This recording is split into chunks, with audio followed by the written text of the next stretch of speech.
Hoy conversaremos con el doctor Ricardo Castañón Gómez. Él es doctor en Psicología Clínica y Bioquímica Cerebral.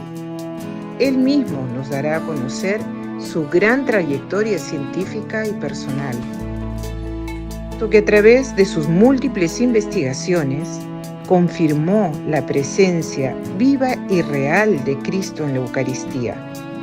Hasta mis 44 años no creí en Dios, pero no porque hubiera tenido un conflicto con Dios, simplemente no lo conocía. Era mi madre, que mi madre oraba por mi conversión, 25 años.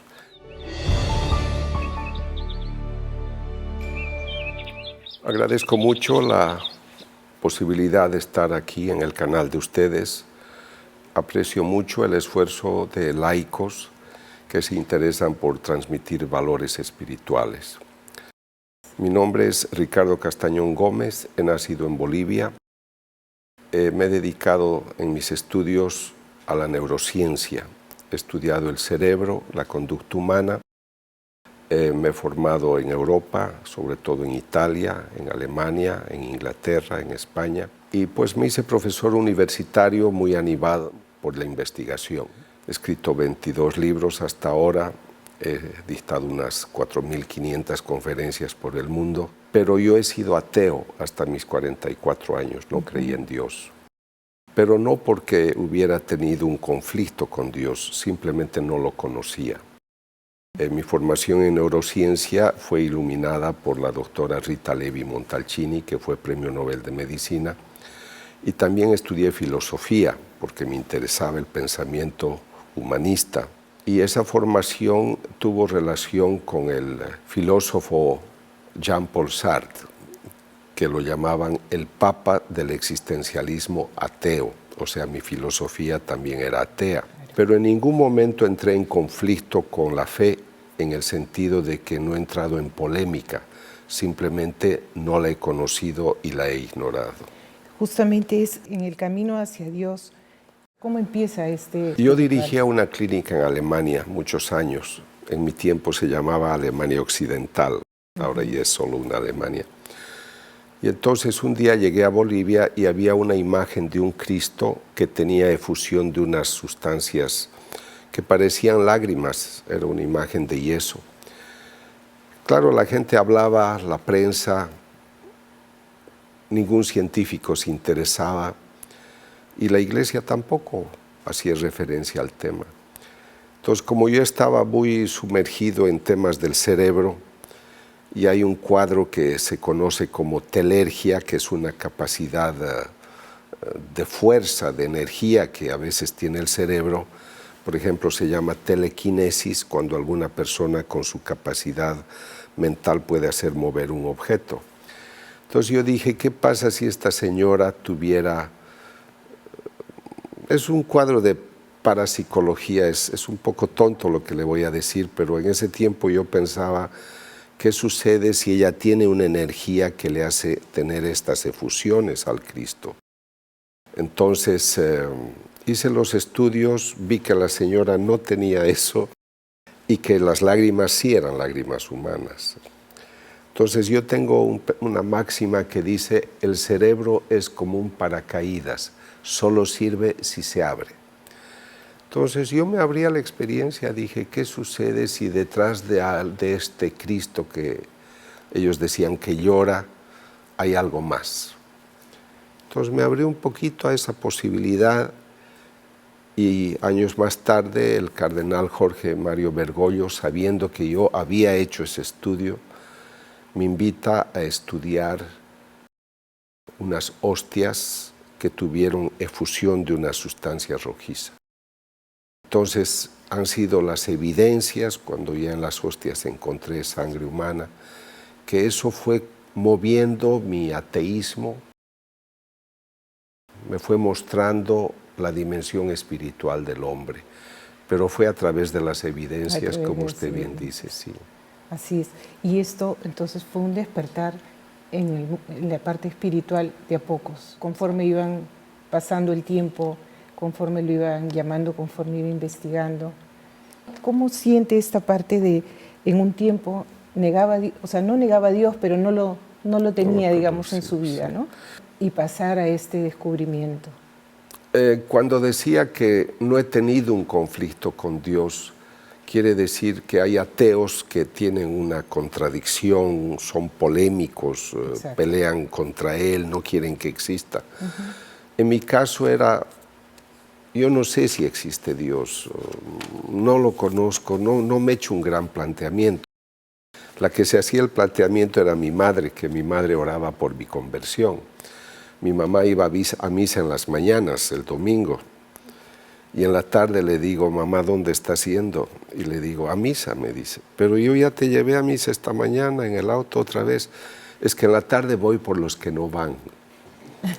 Entonces mi madre oró por mi conversión, 25 años. Entonces cuando yo ya empecé a hacer estas investigaciones, obviamente cuando ya empecé a estudiar las hostias, ya pasó un tiempo de la imagen del Cristo y fui teniendo más evidencias porque esta evidencia que le hablo del año 95, de un Cristo que ya sangra en Bolivia, me llevaron el 99 a Buenos Aires, pero en ese tiempo yo ya estudié documentos que la Virgen había tenido efusión de lágrimas en Italia, en Siracusa, el año 53. Y el Papa Pío XII reconoció el caso como milagro en 1954. Por eso le digo, uno puede ser ateo, pero creo que es importante que ante cualquier pensamiento muy individual o subjetivo, nos abramos a la posibilidad. Hay gente que dice, me digas lo que me digas, yo no te voy a creer, no te voy a hacer caso. Por eso digo, el cerebro es como un paracaídas, solo sirve si se abre. Entonces hay que aprender a escuchar y yo me alegro haber escuchado porque creo que eso es lo que me dio la opción de considerar la posibilidad de que en esos signos de la imagen que sangra, de las hostias con efusión de sangre, había algo detrás. Era un signo, yo comprendía. Y si hay un signo, hay una intención. Y si hay una intención, hay un autor. Entonces ese es el proceso que yo hice para llegar al autor. Usted suele decir que la fe no contradice la razón, sino que la completa. Sí. Desde su experiencia personal, ¿cómo nos lo podría explicar? Yo aprecio mucho el trabajo que hacen agrupaciones como las de ustedes, como Radio María, como otras gentes que están preocupadas por la falta de luz espiritual en el mundo. Yo sí he estudiado neurociencia es porque me ocupo o me preocupa la salud mental de las personas y he trabajado para que la persona tenga salud mental. Pero cuando ya entré al ambiente cristiano, conocí una cita maravillosa de San Pablo en la carta a los Gálatas, en el capítulo 5, versículos 22-23, donde dice, el fruto del Espíritu es el amor, es la paz, es la armonía, es la humildad. Entonces yo comprendí que por qué el hombre hace una guerra, por qué el hombre vende drogas, por qué la mujer aborta, por qué hacemos cosas que no respetan el mandamiento del amor. El Señor ha dicho, ámense los unos a los otros. No ha dicho, ármense los unos a los otros. Y el hombre hoy está en conflictos bélicos tristes. Entonces, a mí me parece que el humano se ha ceñido mucho a un pensamiento reduccionista, materialista, el dinero, el sexo, el poder, y ha perdido la luz espiritual que ilumina todo eso. Yo no niego que el humano debe conquistar sus espacios materiales en este mundo, pero no puede vender su alma o su espíritu para conquistar eso. Entonces el hombre, y la palabra sabia la tuvo Juan Pablo II cuando dijo, la razón cognitiva neural, la razón inteligente del hombre y la razón espiritual son las dos alas con las cuales el hombre se eleva a la conquista de la verdad. Entonces yo creo que el humano, si solamente es unilateral, va a perder la otra parte. Entonces mi tarea, y es algo que ya hago desde hace 29 años, gracias a Dios, es proponer un diálogo complementario entre la razón humana y la razón espiritual. Es así que llegamos a la verdad plena. Doctor, ¿y cómo puede un hombre o mujer del siglo XXI volver a despertar a la presencia de Dios? Es una pregunta difícil y delicada, porque yo cada 2 o 3 días estoy en alguna ciudad o lugar del mundo. He visitado más de 4.700 lugares en los 5 continentes. Veo lugares donde Dios es una pasión hermosa, como en Colombia, como en México, como en Filipinas, Polonia. Y hay lugares donde hay una total indiferencia, como puede ser en los países nórdicos de Europa, como puede ser en China, como puede ser en Rusia. Y yo veo que el humano ha perdido, pienso que a partir del siglo XVII, cuando empieza ese racionalismo cartesiano, donde el hombre quiere pruebas para todo, y empieza a buscar el mundo, la funcionalidad, la producción. Yo soy parte de la razón que estudia y que investiga, y me alegro que exista. Pero no puedo pensar que el pensamiento neural sea el único. El pensamiento racional, físico, natural, me da una verdad. Esto tiene este peso, esta medida. Pero hay otra verdad, que es la verdad espiritual.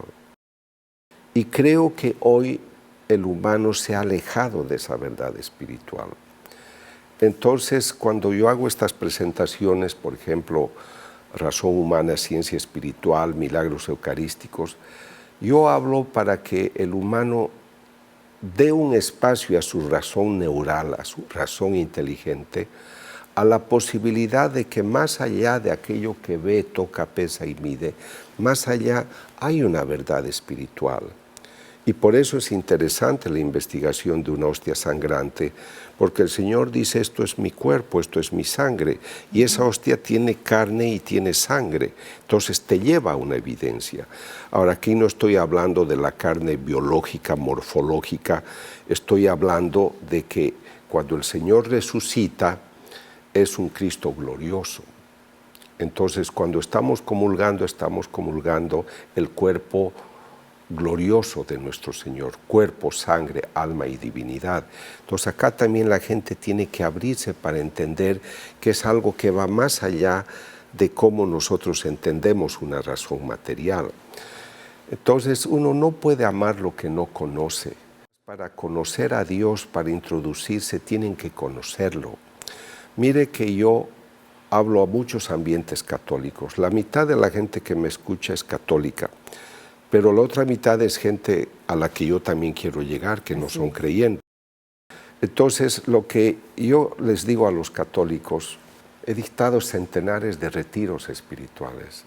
El católico no llega con la Biblia en la mano y no llega con el catecismo en la mano. Entonces, el católico no lee la Biblia, no conoce el catecismo en general. Entonces, para amar a alguien tienes que conocerlo. Así que para que alguien se introduzca en esa realidad, tiene que conocerlo, no es automático. Y hay muchas formas de hacerlo conocer. Yo era ateo y una vez conocí una religiosa que al darme la mano, sentí su mano arrugada, pero de manera patológica. Y pensé que era alguna enfermedad que tenía ella, la mano llena de arrugas. Y como en ese lugar iba a dar conferencias en una escuela para maestros, yo tuve que verla a la monja, y esa monja tenía las manos destrozadas porque ella hacía adobes con sus manos para construir la escuela pobre en esa ciudad. Era una ciudad de Sudamérica. Yo cuando conocí a esa monja maravillosa, en un instinto, digamos, espiritual escondido que yo tenía en algún lugar, yo me arrodillé para que esa mujer me diera la bendición, porque era un modelo, era un ejemplo de una mujer que en su fe va más allá de lo que haría cualquier mujer. Entonces nosotros necesitamos testimonios de vida que iluminen a las personas. La gente me dice, doctor, es que ya no hay vocaciones, el tiempo ha cambiado. Hay vocaciones. Yo conozco lugares donde el convento tiene 900 monjas que han entrado al convento en los últimos 30 años. Conozco otro lugar, le hablo de Guadalajara, 700 seminaristas, solo de la ciudad de Guadalajara. Lo que pasa es que en los otros lugares faltan esas luces que atraigan la vocación. Y para eso se necesita el ejemplo, el testimonio de vida y mucha oración al Espíritu Santo. Entonces, para atraer a la gente hay que formarla, hay que educarla, hay que hablar de Dios y hay que dar ejemplos concretos, en mi opinión. Estamos en ese programa. Este programa es para basar y dar testimonios de vida y poder llegar, ¿no? Como usted bien dice. ¿Qué mensaje le podríamos dar entonces a quienes aún buscan a Dios, pero se sienten que algo les falta en el corazón?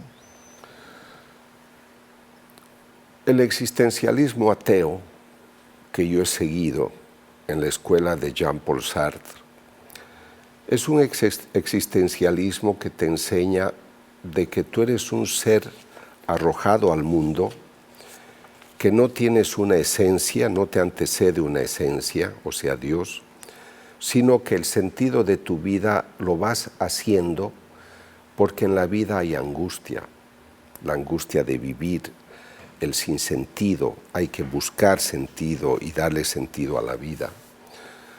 Yo pienso que las personas, todas tenemos una nostalgia, que yo metafóricamente hablo del gen espiritual. Aparte de esta religación que tenemos porque somos hijos de Dios, cuando en el pasado los griegos hacían sus estatuas, o los romanos, o los incas, y decían, este es el dios Sol, este es Amón-Ra, los egipcios, ellos suspiraban un Dios que en el fondo es el Dios que todos tenemos, el que nos crea.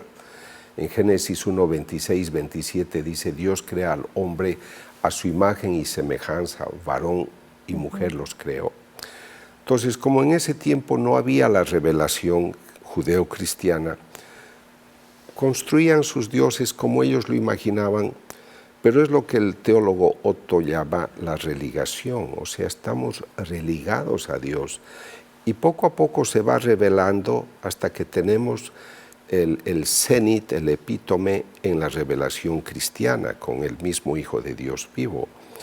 Entonces, Él se va revelando, se muestra tal como es, y creo que nosotros tenemos que crear modelos pedagógicos para hacer presente esta esencia, este sentido, porque la gente está vacía. Mire, yo soy pequeñito en las cosas que hago, pero tengo mi agenda ya solicitudes de conferencias para el 2027. ¿Por qué tanta solicitud? Porque hay gente que tiene ese vacío y busca una respuesta o la busca también para otro. Entonces creo que mientras entendamos que hay ese vacío, debemos entender que esa gente necesita la luz que ilumina el camino.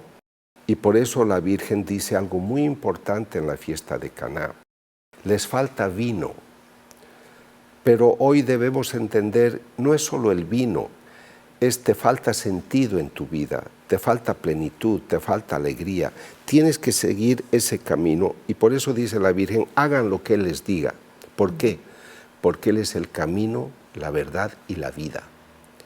Entonces creo que si hoy, yo por ejemplo, estudio las tasas de suicidio en el mundo, la depresión, la angustia, el miedo que ha dejado en la gente el COVID, esa inseguridad de hoy. Entonces el hombre está inseguro. Los estudios de investigación que se hacen, yo estoy afiliado a la Asociación Norteamericana para el Avance de la Ciencia, que publica la revista Science, Ciencia, y para ellos hoy la preocupación es el estrés que ha dejado el COVID, la inseguridad, que está fastidiando la salud mental de las personas con angustia, con depresión, con estrés, con inseguridad. Entonces, el humano va a poder dar respuestas a todos esos factores desde un punto de vista humano. Pero el hombre necesita fuerza, poder, sabiduría que le viene del Espíritu Santo. Por eso el Señor en Hechos 1:8 dice, no salgan de Jerusalén, porque vendrá el Espíritu y recibirán la fuerza y serán mis testigos. Entonces, para que esa angustia, ese vacío, pues tome otra dirección y se llene de luz, necesitamos la luz del Espíritu Santo, y se habla muy poco de ese Espíritu Santo. Así es, doctor. Estamos llegando ya al final. El tiempo, sabes que el canal, en grabaciones, tiene un tiempo, un límite. Queremos de verdad agradecerle muchísimo esta invitación, el tiempo que le ha tomado estar aquí. Gracias de todo corazón. Para mí un honor estar con ustedes y sobre todo felicito la obra que hacen porque son una antorcha que ilumina algún sector de la oscuridad que amenaza a la sociedad moderna. Así que mientras existan personas como ustedes, proyectos como los de ustedes, caminaremos siempre con esperanza. Gracias, doctor. Y una cosita más le pido. Si pudiera directo a los que nos están viendo, ¿qué mensaje les dejaría? Hemos hablado de la importancia del sentido y significado. Sé que todos nosotros tenemos preocupaciones, inseguridades, desafíos en la vida. Y deberíamos prepararnos como personas para dar lo mejor de nosotros mismos. Estudiar, trabajar, aprender, escuchar, buscar la sabiduría humana, las destrezas profesionales, adecuadamente en el ambiente social. Pero creo que tenemos un vacío. Yo les preguntaría a ustedes, noble audiencia, ¿cuándo han hablado la última vez con el Espíritu Santo? Si quieres valores espirituales, tienes que tocar las puertas del Espíritu Santo y hazlo ahora porque te está esperando. Muchísimas gracias.